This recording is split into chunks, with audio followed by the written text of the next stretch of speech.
السلام علیکم ورحمۃ اللہ وبرکاتہ۔ بسم اللہ الرحمن الرحیم۔ ماں کی بد دعا وہ اثر رکھتی ہے، ماں کی بد دعا وہ اثر رکھتی ہے، سجدے میں پڑے سر کو بھی رسوا کرتی ہے۔ ایک ایسا ہی واقعہ ایک بزرگ کے ساتھ پیش آیا جو اپنی عبادت اور تقوی میں بہت اللہ کے قریب پہنچ چکے تھے۔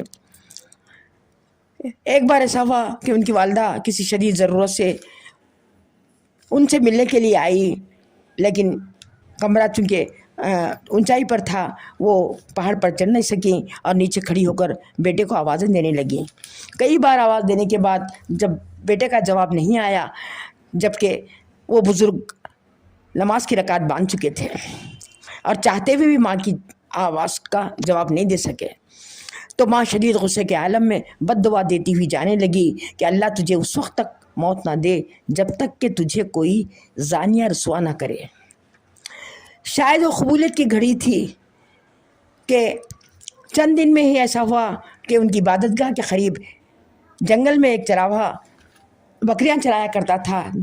اس کا ایک لڑکی سے ناجائز تعلق تھا، جس سے ایک ناجائز اولاد پیدا ہوئی۔ بدنامی کے ڈر سے انہوں نے اس بزرگ پر الزام لگایا کہ یہ ناجائز بچے کا باپ ہے۔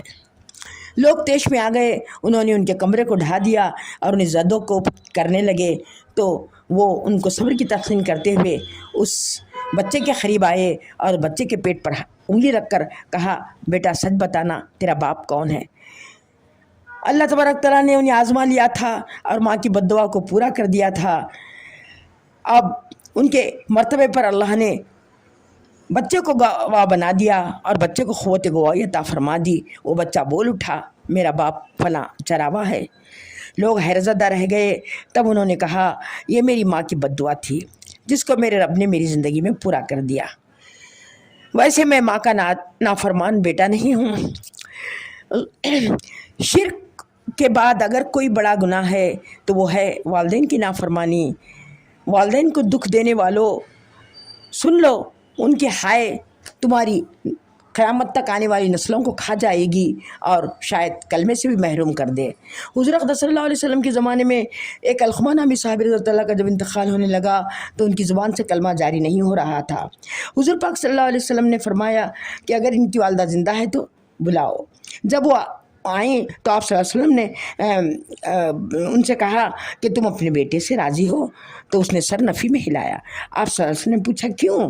تو اس نے کہا، مجھے اس کے دین کو ایمان سے کوئی شکایت نہیں، وہ بڑا نیک تھا، لیکن میرے لیے اس کی زبان بڑی تیز ترار چلتی تھی، جب بات کرتا تھا تو میرے دل کو پارا پارا کر دیتا تھا۔ تو آپ صلی اللہ علیہ وسلم نے ارشاد فرمایا، معاف کرتی ہو؟ تو اس نے انکار کیا۔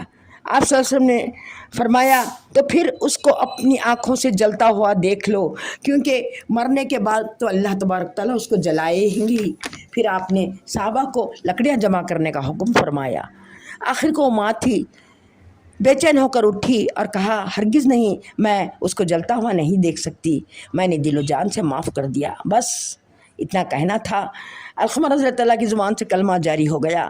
سوچنے کا مقام ہے کہ ولی اللہ کو اور صحابہ رضی اللہ تعالیٰ کو جو اللہ کے قریب پہنچ چکے، جو اللہ کو راضی کر چکے، ان کو بھی ماں کی بد دعا نے رسوا اور ذلیل کیا۔ ہم کس کھیت کی مولی ہیں؟ اللہ نے حکم فرمایا کہ جب تمہارے ماں باپ بڑھاپے کو پہنچ جائیں تو ان کی خوب خدمت کرو، کھلاؤ پلاؤ، دل بہلاؤ، اتنا کہ وہ خوش ہو جائیں، وہ ہنسنے لگیں، وہ مسکرانے لگیں، تاکہ تمہاری زندگی میں خوشیاں بھر جائیں۔ اللہ تبارک تعالیٰ ہم سب کو توفیق عطا کرے۔